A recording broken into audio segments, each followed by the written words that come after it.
Hello, അപ്പോൾ ഇന്ന് പെരുന്നാളൊക്കെ പ്രമാണിച്ച് ഞങ്ങളും ഒരു ബിരിയാണി ഉണ്ടാക്കാന്നുള്ള തീരുമാനത്തിലാണ്. അങ്ങനെ നമ്മൾ രാവിലെ തന്നെ ബിരിയാണി പ്രിപ്പറേഷൻ. അതിന് വേണ്ട സാധനങ്ങളൊക്കെ ഇത് അമ്മയും ചിക്കൻ കൂടിയിട്ടാണ് കേട്ടോ കട്ട് ചെയ്ത് കൊടുക്കുന്നത്. അതിനിടയിൽ ഈ ടീംസിനൊക്കെ നമ്മളിതേ ഇവിടെ ഒതുക്കി ഇരുത്തിയിട്ടുണ്ട് കേട്ടോ. അല്ലെങ്കിൽ അവിടെ വന്നിട്ട് നമ്മളിങ്ങനെ ഓരോന്നും പറഞ്ഞ് ഡിസ്റ്റർബ് ചെയ്തുകൊണ്ടിരിക്കും കേട്ടോ.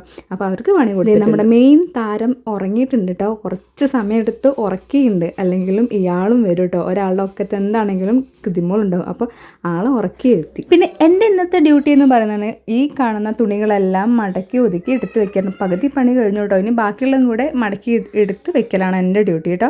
സ്പൈഡർമാൻ നല്ല പണിയിലാണ് കേട്ടോ. ഇതാണ് എൻ്റെ അനിയത്തി. ആളാണ് ഇന്ന് ബിരിയാണി ഉണ്ടാക്കുന്നത് കേട്ടോ. ഞങ്ങളുടെ വീട്ടിലുണ്ടായ പഴമാണ് കേട്ടോ. അപ്പോൾ ഇടയ്ക്കിടയ്ക്ക് വെച്ചിക്കുമ്പോൾ ഓരോന്നോരോന്ന് കഴിച്ചു. അപ്പോൾ ഞാൻ ഫോണും കൊണ്ട് വരുന്നേക്കാളും മുന്നേ ഇത് ചോറൊക്കെ റെഡിയാക്കി വെച്ചിട്ടുണ്ട് കേട്ടോ. ചോറ് ഞങ്ങൾ വേറെ സെപ്പറേറ്റ് വേവിച്ചെടുത്തതാണ്. എന്നിട്ടാണ് അതിലേക്ക് ഇടുക.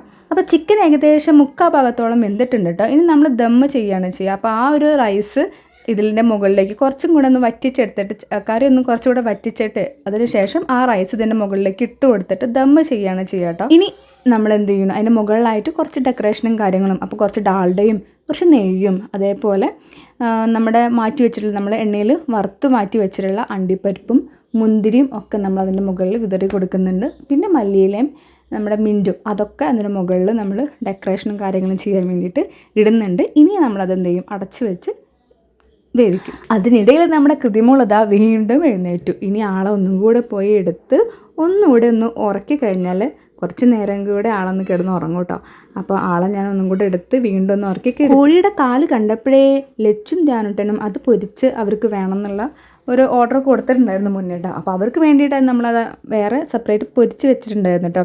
ഇനി ബിരിയാണിയുടെ മണം കേട്ടപ്പോഴേ രണ്ടാളും പ്ലേറ്റും കൊണ്ട് ടേബിളിൻ്റെ മുകളിൽ എത്തിയിട്ടുണ്ട്. സാധാ ചോറൊക്കെ ആണെങ്കിൽ ഒരാളും വിളിച്ചാൽ തന്നെ വരാറില്ല. പക്ഷെ ഇന്ന് സ്പെഷ്യൽ ആയത് കാരണം ടേബിളിൻ്റെ മുകളിൽ നേരത്തെ തന്നെ എത്തിയിട്ട് ബിരിയാണിക്ക് സൈഡായിട്ട് സാലഡൊക്കെ ഉണ്ടാക്കിയിട്ടുണ്ട്. അങ്ങനെ നമ്മൾ ദം പൊട്ടിക്കാൻ പോവാണ് ഗൈസ്. അപ്പം അടിപൊളിയാണ്. ആ സ്മെല്ല് കേട്ടാൽ തന്നെ നമുക്കറിയാം, കഴിക്കാനൊരിഷ്ടം തോന്നുന്ന ആ ഒരു സ്മെല്ല് വരുമ്പോൾ തന്നെ.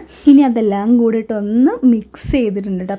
പതുക്കെ ഒന്ന് മിക്സ് ചെയ്തിട്ട് നമ്മളത് വേറൊരു പാത്രത്തിലേക്ക് മാറ്റും. ഇനി അതിലോട്ട് കുറച്ച് ബിരിയാണി എസൻസും കൂടെ നമ്മൾ ചേർക്കുന്നുണ്ട് കേട്ടോ. ആ ഒരു സ്മെല്ലൊന്നും കൂടെ എടുത്ത് അറിയാൻ വേണ്ടിയിട്ട്. ഇനി നമ്മൾ നേരത്തെ എടുത്ത് വെച്ച ചിക്കനിലൊക്കെ കുറച്ച് ഡെക്കറേഷനും കാര്യങ്ങളൊക്കെ ചെയ്യുന്നുണ്ട്. ബിരിയാണിയുടെ സ്മെല്ലടിച്ചതും ഉറങ്ങിക്കിടന്ന ആൾക്കാരൊക്കെ എഴുന്നേറ്റ് വന്നിട്ടുണ്ട് കേട്ടോ. അപ്പോൾ കുറേ നേരമായിട്ട് പാവങ്ങൾ ഫുഡിന് വേണ്ടി വെയിറ്റ് ചെയ്യുന്നത് കൃതിമോളടക്കം വെയിറ്റിങ്ങിലാണ് കേട്ടോ. അങ്ങനെ നമ്മുടെ അടിപൊളി ബിരിയാണി ഇതാ വന്നുകൊണ്ടിരിക്കുന്നു. റൈസ് വേറെയും അതുപോലെ എൻ്റെ ചിക്കൻ വേറെ ആയിട്ടുണ്ടോ നമ്മൾ സെർവ് ചെയ്യുന്നത്. ഞങ്ങളെല്ലാവരും ഒരുമിച്ചിരുന്ന് ഫുഡൊക്കെ കഴിച്ചു. അച്ഛനും അമ്മയും ഞങ്ങളെല്ലാവരും കൂടെ ഒരുമിച്ചൊക്കെ ഇരുന്ന് ഫുഡൊക്കെ കഴിച്ചു. പെരുന്നാൾ അങ്ങനെ ആഘോഷിച്ചു. അച്ഛനും അമ്മയും രാവിലെ അമ്പലത്തിൽ പോയി തിരിച്ചു വന്നപ്പം ഐസ്ക്രീം മേടിച്ചിട്ടുണ്ടായിരുന്നു കേട്ടോ. അപ്പം ഭക്ഷണത്തിന് ശേഷം ഐസ്ക്രീമായി. അങ്ങനെ ഇന്നത്തെ ഫുഡ് കുഷായി.